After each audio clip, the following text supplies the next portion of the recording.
Hello and welcome to the Premier League preview. We can't call it the Premier League preview because we'd get done. I'm Adam Wilbourn from WhatCulture Football, joined by Adam Nicholas from WhatCulture Football to look ahead to tonight's Premier League matches and all the stories surrounding them. Before we get into it though, if you're a fan of this sort of thing, make sure you subscribe to WhatCulture Football wherever you get your podcasts from for daily football podcasts. As I said though, joined by Adam Nicholas to look ahead to tonight's games. And sort of before we get to that, Adam Nicholas, a lot of talk in the last few days about Chelsea, obviously handing the league title to Liverpool and sort of solidifying their place in the top four and challenging for the FA Cup as well. A very tasty match with Man United in the semi-finals to come tonight. Chelsea head to West Ham. Before we discuss that game, though, they've been very shrewd in the transfer market now. They have been able to sign players. They've looked very solid despite that transfer ban because they have 1 million players they put out on loan, it seems.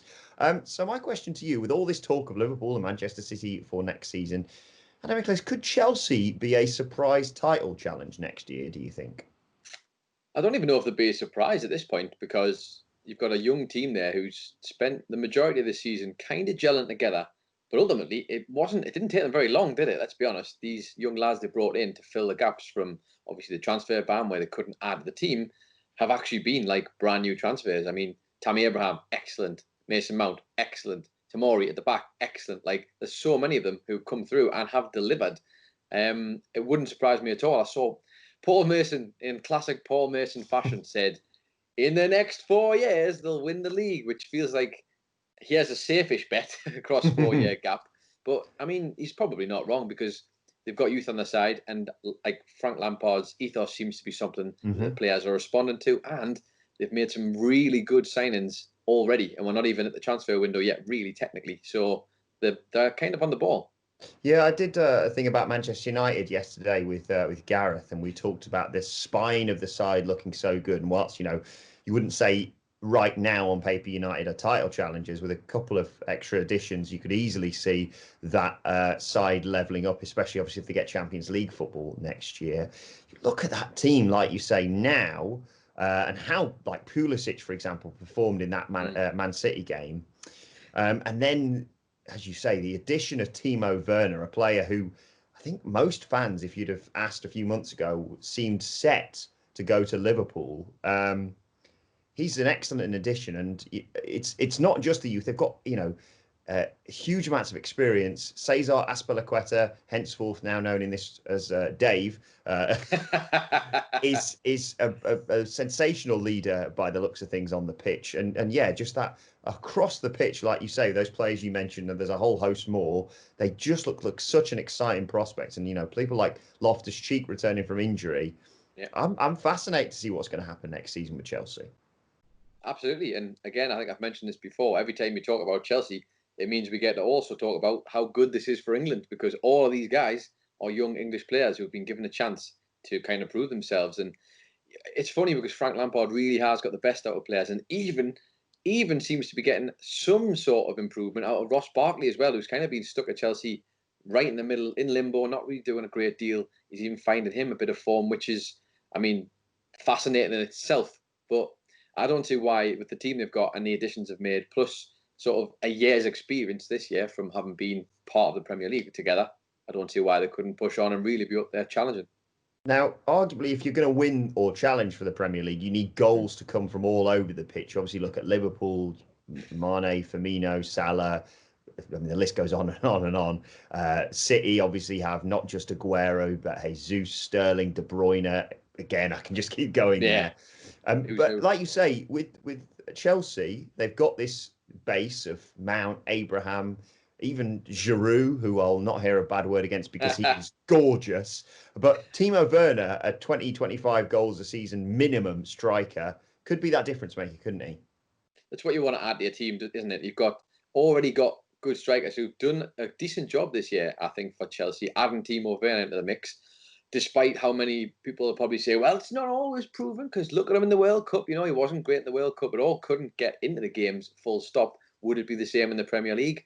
I guess there's only one way to find out, and that's by buying him. But is it Ziyech as well? They've signed from Ajax, who's just a brilliant playmaker to add to the mix. So maybe if someone like Bartley doesn't push on, that's the guy they can lean on. And we know Willian may or may not be leaving potentially at the end of the season. So they're making the right moves, and I honestly don't see why not. They've got that youth and excitement about that play as well, which is the thing that Liverpool have in abundance at the moment. That's the thing that has won them the league. If you look at the team actually that Jurgen Klopp was starting with when he wanted to build from Liverpool, it's not too dissimilar in terms of having that youth, having the hunger, and having the passion to want to kick on and get back in the title chase. Willian better be bloody leaving. We put him in a Man United shirt on a thumb the other day. True. Do you have any idea how long that took? Thiago Silva, though, once again, the most reliable source of football gossip. Chelsea, though, head to West Ham tonight. A crucial game for both sides, this. Yeah, important. Chelsea want to kick on and kind of continue that. I mean, just beat Man City. That's like great motivation. But wouldn't it just be the way of the Premier League for them to do that and then go and lose a London derby, I guess, if you want to really get into it? West Ham, though, I think are the ones who really need this. We've been saying that for a while now. They need to kick on. They need to try and get some sort of form together if they're going to get themselves out of that predicament. But I'll say it now because I know how I feel about it. But football's a funny old game. I think I can't see past Chelsea for me. Really, if they're going to kick on and make a statement, yeah, this is the way to do it. Yes, I sense a 2-0 victory here for Chelsea. Score predictions as well. Very good. As a Newcastle fan, this is going to bring back some horrible memories. But West Ham really strike me as that side this season that are too good to go down, and yet the points don't lie. Well, I'll be honest, all the times that Newcastle went down, my head was not thinking they were too good to go down. My head was thinking, please don't, but they certainly weren't too good. But yes, there's always a team like that, isn't there? West Ham's problem is the amount of money they spend per season trying to buy these big name players. There are some quality players in those teams as well. For whatever reason, it doesn't seem to click at West Ham, whether that's higher ups or whether it's down to management or the players just not fitting with what they're looking for in general. It just doesn't seem to click. And can you imagine if they do go down? That's a big blow for them because you can't imagine gold is going to take that well. And as well as the fact you think like all that money that's gone into the team, all those players who do not want to play championship football, let's be honest, they're all there in hopes that they can kick on from West Ham and go to another team, a la Tevez and Mascherano back in the day. Oh. Christ, how long ago does that seem? Alan Pardew, their manager as well. Good Lord. But yes, I do worry very much for West Ham at the moment. Yeah, it'd be very interesting. Anyone who's a fan of these two sides will not want to hear this, but I think a lot of neutrals are like, Villa West Ham on the final day of the season, is it? That could be very tasty. One match that looks potentially excellent on paper tonight is Everton versus Leicester. This could end up 4-4 or probably now said that 0-0. Yeah. I want to talk about Leicester because speaking to Leicester fans that I know, there's this divide now where some of them are saying, oh, yeah, we need a real shake-up here. And the other one's going, this is one of our best seasons aside from, when we won the Premier League. Stop the season now. They're in the Champions League next season. Do they need a shake-up? I think shake-up's very... there's a lot of people talking about Leicester's dip in form. And I'll be honest, give over. Give over. This is a team who have performed this...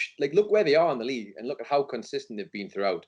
And we mentioned it on a previous podcast. Those were the team at one point who looked like it was going to be them and Liverpool, and Man City were going to be the ones who fell off the pace into third place.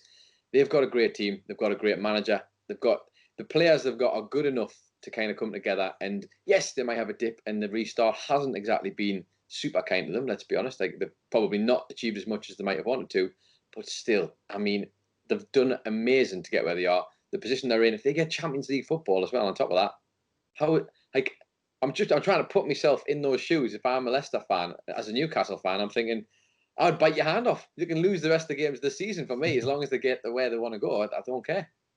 It also is an argument here that, they've got draws, they've dropped points effectively against the likes of Watford, Brighton recently. But at the end of the day, they're playing against sides who've probably gone out there and gone, let's not lose. Whereas Everton play a more expansive game and potentially more opportunities for both sides in this game. Well, as the neutral, you bloody hope so, don't you? I mean, as you said, having said that, 0-0, here we come. But you'd like to think so. I think the teams that play, let's not forget, they're battling for their lives as well, some of them. So this isn't a coincidence that they happen to be finding it difficult. It's very difficult to break a team down when they say, we're not budging, you have to break us down. We just want the point. That's really hard to do. So unless while they are good, there's some teams who are very good at sticking in there. I'm going to go for it. 4-4 in this game for me. 4-4. Wow. Okay. I'm going to say Leicester are going to win it 3-2. That's better. I'll take that. Leicester win 3-2. 0-0 it is. Yeah, 0-0. Let's talk about Bournemouth versus Newcastle. Before we get to the Bournemouth side of things, any updates on the Newcastle takeover? Because I want to mention, obviously, I think, was it yesterday or a couple of days ago was the final day of Alan Pardew's Newcastle contract. Yes. And yet this Newcastle takeover has been done and dusted, and the paperwork's been with the Premier League for the last, I think, 3 months. Steve Bruce talked about wanting clarity ahead of the quarter-final against Manchester City, and then also hinted about signing De Bruyne. So mixed messages.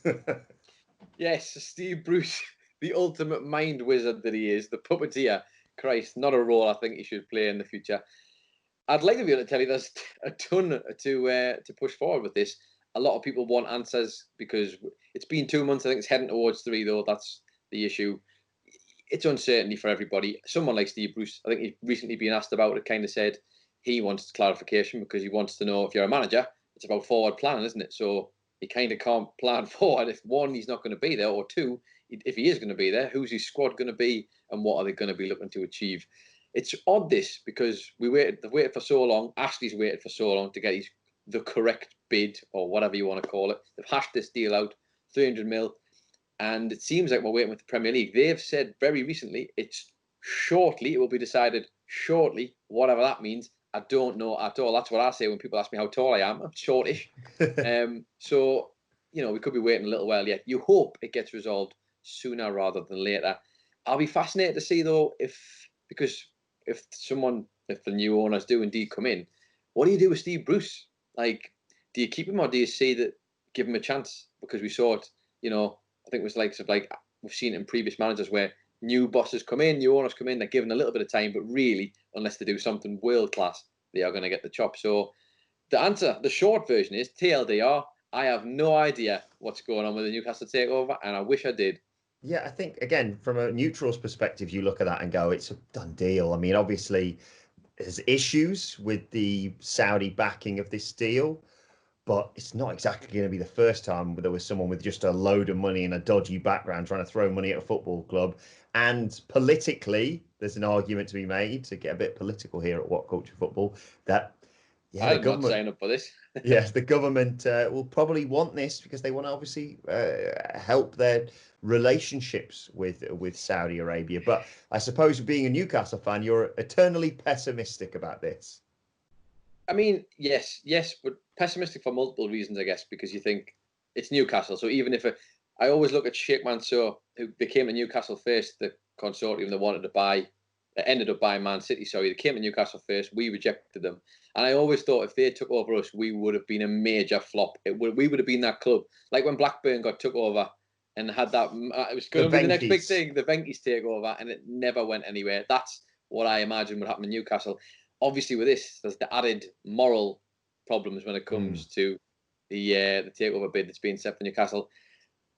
Look, I've got a lot of friends who complained and moaned entirely about Man City just throwing money at the things and how it's going to be like so one-sided. And then as soon as someone waves it under their nose for Newcastle, it's like, right, cool, let's do this. It's hard to know what to feel about it, to be honest.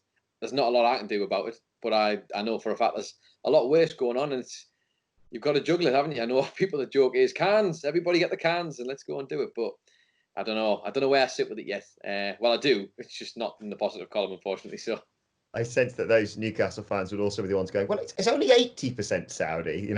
There's 20% from slightly 20% more of hope, is that? But is it just a case of ABA, anyone but Ashley right now? I think a lot of people would. You've got two devils here, and people have wanted rid of Mike Ashley for so long that they are prepared to just run into the arms of the Saudi government. Essentially, that's how it is. There's not a lot else I can say, to be honest. Really, without getting right into it. I'm sure, like many others, if indeed this does happen and Newcastle become a force to be reckoned with, I'll be very excited to watch my team win a lot, and I'll have to just have some long, hard conversations with myself after games.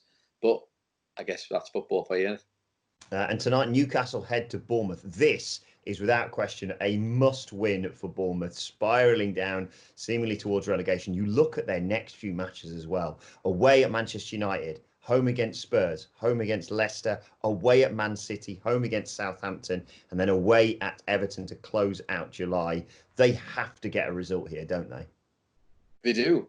They really do. You'd think if they're looking at that list of games, this has probably got to be one where they're thinking we could get some points, which obviously I don't like saying, but it's true.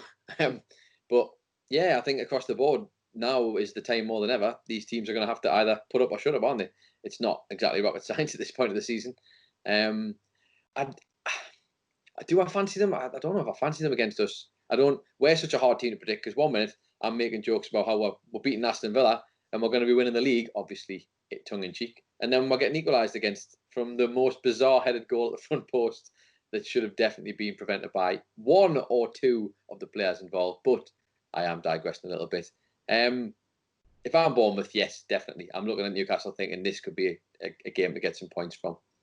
Yeah, I mean, it's the sort of yin and yang of this is Bournemouth are down there. They should be fighting for their lives. They're at home, obviously with no crowd, but still. And, you know, they're against Newcastle side who, in all honesty, don't have a great deal to play for, although they have looked relatively decent since coming back from this break. And yet, that cloud hanging over Bournemouth, not exactly inspired by Ryan Fraser, but that sense of unease at this club and the lack of sort of commitment to the future, seemingly. I genuinely can't call this one. My mind would suggest this could well be a draw, but Bournemouth have to throw everything at this because you look at, like I said, where they are in the league and, you know, the magic 40 points. I don't think you're probably going to need 40 points this season to stay up yet. You're going to need 35 and they're on 27 now, and I've mentioned all those games. They'll be lucky in the next few games to get any points from that. Yeah, absolutely. I mean, it's going to be close, but you'd have to predict a 5-0 win for Newcastle. I think it's only the right look. I'm sure it'll be a tough game, to be honest, but Bournemouth are going to turn up. If I'm Newcastle, though, I'll be thinking at the end of the day, they're the team that's down the bottom, and we're the team who should have really tried to push on and get all 3 points against Villa and didn't get them in the end, and having just had a previous good, solid victory against, I forget now, who was it? Chef U, was it? Chef U had a man sent off, of course. So you think if you're potentially trying to like get yourself in a good position for next season, every position helps in the Premier League, doesn't it? Let's be honest, especially with new owners potentially coming in. You'd like to see them further up the table. I'd certainly like to see them further up the table, but I'll take what we can get at this point. Yeah, the whole argument is, the players are on the beach right now. They're potentially playing to the moment they get taken over to knock on that door and go, yeah, I'd quite like a contract which doubles my wages, to be honest now. So I think I'm going to use the old football cliche here of it wholly depends on who scores first in this game. Oh, here he is. Still going to be a game of two halves. It'll be a game of two halves. Finally, let's talk about Arsenal versus Norwich. This seems relatively straightforward, but whenever I talk about Arsenal Norwich, my mind is automatically cast back to that beautiful, was it Jack Wilshere goal when it was like one of the best goals of the season a few years back. Passing. I sense, no offence to Norwich fans who I think would openly accept they're probably down. This could well be one of those games where we see the Arsenal come out where people go, wow, look at this Arsenal side, but it's caveated with the fact that it is against Norwich. Yes, but I think Arsenal need to put that out of their mind because these are games they need to prove that they are still Arsenal Football Club, as many people have been questioning recently because they do not or have not looked like a top team recently. The Arteta conundrum continues, not his fault, obviously, but trying to figure out what to do with this team of players. Some are want-aways, some players just aren't working out, some players need to kick on, but they've got a bunch of great ingredients there, they really do. If they can just figure out that back line and get a few things more sort of put together. I know Arsenal fans who've been screaming out for this thing for years, but if you're an Arsenal fan, you're looking at that game and you're thinking, we have to put Norwich to the sword and convincingly. And if they get more magic like that Jack Wilshere goal you mentioned, I think they'd be quite happy with it. Yeah, exactly. I sense this is probably going to be a relatively straightforward 3-0, although you never know when it comes to Arsenal and the sides in the bottom half of the table. Personally, Pepe and Aubameyang combining for all three just for fantasy football points. But Yeah, let us know your thoughts on that game and all of the games we've previewed in the comments section below. Don't forget to like, share, and subscribe. And subscribe to What Culture Football, wherever you get your podcasts from, for daily football podcasts if you are out and about. Plus, you can let us know your thoughts on Twitter at WhatCultureFC. And watch there. Follow both of us. You can follow Adam Nicholas at It's Adam Nicholas, and you can follow Adam Wilbourn at Adam Wilbourn. As I said, follow us all at What Culture FC. But for now, this has been the Premier League preview. My thanks to Adam Nicholas. Thank you for joining us, and we will see you soon.